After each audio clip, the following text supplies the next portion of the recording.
All right, so we are mixing things up in What's for Dinner tonight. We are indeed. Joining us in the CI kitchen, U of I Extension educator Leia Kedem. Always nice to see you, Leia. Good to see you too. And a registered dietitian you are. Yes, sir. Okay, good. So you can make, and what that means is you know how to make things that we don't think are going to be very healthy.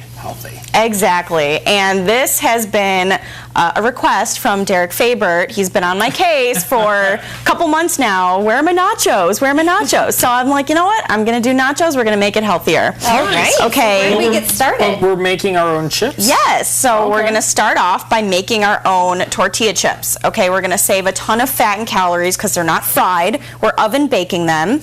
Okay. So what you do, it's super simple. You know, you just use some nonstick spray. You spray the pan and you cut up these whole wheat fajita shells, and I kind of like put it in half and then fold it in half again and then again, so you see you get like a triangle shape. Right. Yes, and I just use some kitchen shears, quickly cut those up, and you can make them just in little pieces if you want.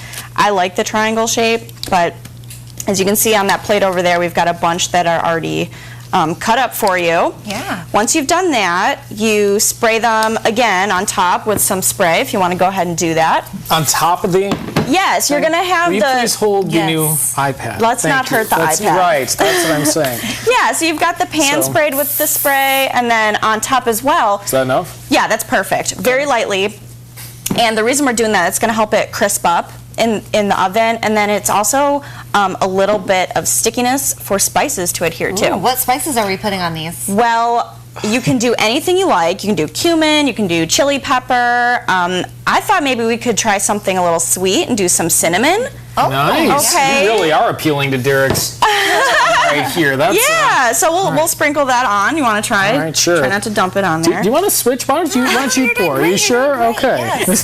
Diffusion of responsibility here. Yeah, right. So yeah, we make our chips in the oven at 400 degrees just for 5 or 10 minutes, just until they start getting golden brown and kind of crispy, and that's it. You want to be careful not to burn them. Now, with these tortilla chips, though, having cinnamon on them, I wouldn't think of putting them with chicken nachos. No, and you won't want to do that. This is really more for a snack. You can make like a fruit salsa. Yeah, that's really good. Yeah, just another fun idea with that. But for the chicken nachos, okay, what we've got is some shredded chicken breast. That's great. Okay.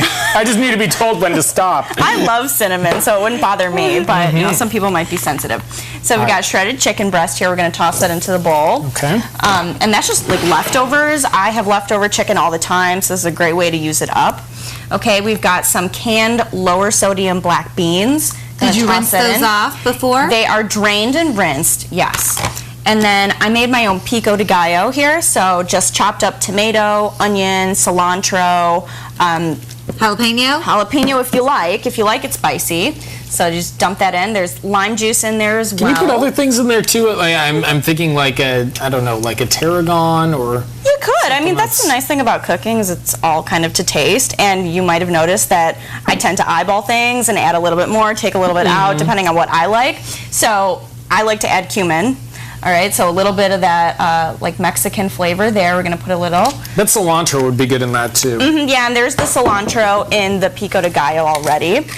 And then just going to season that up with some freshly ground black pepper, mix it all up, and we've got like a nice little mixture here that we're going to pour over the nachos. So was that chicken cold, or does it need to be warmed up?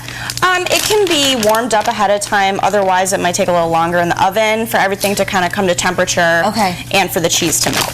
And these are already done? Yes, these are already done. And you'll notice I'm actually going to sprinkle some cheese on there first.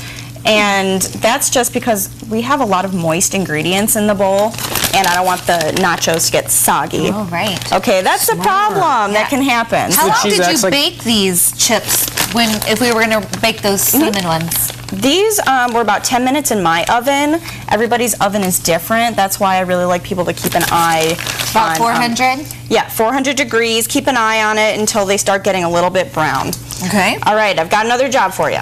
Oh, okay. Go ahead and spread this evenly. Yep, spread the chicken mixture evenly over there, and once we've got that, We're going to finish it off with the rest of this cheese, put it in the oven, again at 400 degrees, not for long, about 15 minutes until it's all warmed through and the cheese is melted. And we have a really nice Okay. camera shot of this too, where we're seeing this is not an exact process. Like you were saying, this is kind of messy. Yeah, it is kind of messy, and it's something that the kids can help with. It's fun. Yeah. You know, I'm not going to lie. When you eat it, it gets messy. You might want to use a fork. Well, Okay, makes a we great gotta check presentation. this out and put this in the oven, and then we'll check on it a little bit later. That's right. Smells delicious in here. If you want the recipe, we actually have it posted on CILiving.tv right now. We're going to be right back with more CI Living after this.